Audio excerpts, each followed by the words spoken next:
That's what these brothers that you're going to hear tonight do. Their stand is to give them the message of the hour. So I know it'll bless your heart as you hear the many testimonies and about the work that's going on. I pray that you'll just be praying for the brothers as they come up here. It's very difficult to stand before the bride of Jesus Christ. I couldn't have a greater privilege as to serve you, because I believe from the depths of my heart that you are the sons and daughters of God. You know, on this earth, if they would call me up and say, Joseph, you've been chosen, that we want you to be a servant to Prince Charles. Oh man, in the natural, it'd be wonderful. I'd wash his clothes, clean his cars. I'd do anything I could for him. He's nothing. He is absolutely nothing. But you are sons and daughters of God, predestinated before the foundation of the world, that He chose you, and that you are one of His. What greater job could I do but to serve you? We love you.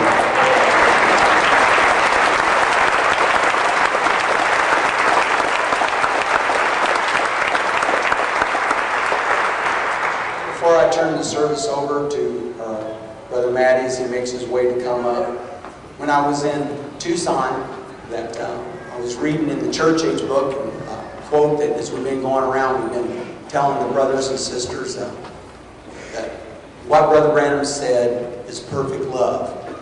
He said that's the only thing that's going to get in over there is perfect love. And that's what this message will produce, is perfect love. So a little quote that I read here the other night out of the church age book, and I would like to leave it with you folks. And Brother Branham he was giving his report on coming back from beyond the curtain of time. How happy are you tonight that Brother Branham, that the Lord sent Brother Branham beyond the curtain of time? He went over there to tell us it's not a myth. It's nothing to be afraid of. He said it's real. He says whatever you do, just be there. You know, it's like they come and say, Brother Joseph, you believe there's going to be a tent, there's going to be this, there's going to be that? I believe exactly what he said. And whatever it is, I just want to be there. I want to be on the front row. But he said this, and it just blessed my heart. I hope that it sinks in real good to you tonight. So he's speaking to his heart that, you know, every word that Brother Branham said was poetry. It was poetry.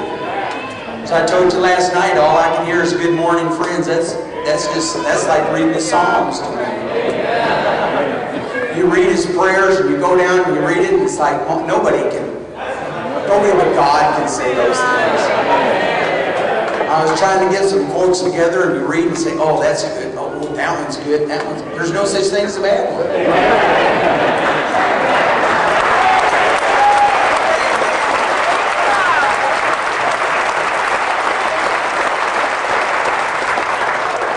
You know, you think, well, I just want to say this little part. And I was talking to my family last night. And I asked him, I said, did I read that last night or part of it? And you know, I started reading it and I thought, well, what words are you going to eliminate?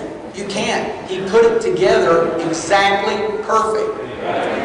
You can't take out the words. We wouldn't want to take out the words, because every word has a meaning to us that touch our heart. So I hope this blesses you. He says, oh, my precious friends, my beloved, my darlings of the gospel.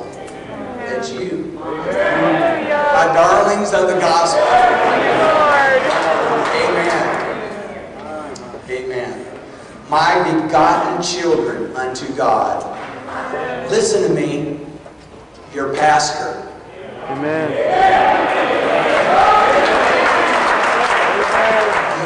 I wish there was some way that I could explain it to you.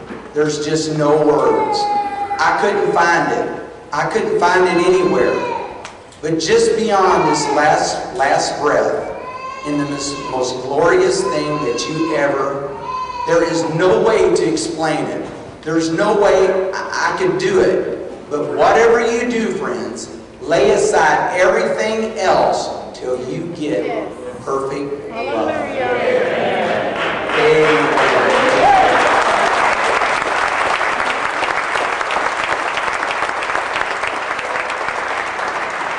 That's the desire of my heart, brothers and sisters. I want to have perfect love. And we appreciate you from the depths of our heart once again for all of your love, your prayer and support.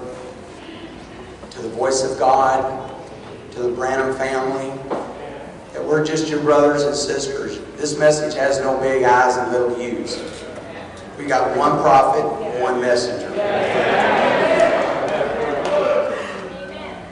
And I'm just proud to be one spoke in that wheel. You know, that bicycle wheel's got many spokes in it. They're all the same size, they're all the same shape. You know, but when one little spoke gets loose, the next one has to start carrying the burden. And then the next one, then the next one, and the next one. And pretty soon, if they're not all tight, that bicycle wheel's going to go to shaking. Let's tighten up those spokes. Let's get them tight. Amen? Yeah. Because we are the bride working together. Amen. Once again,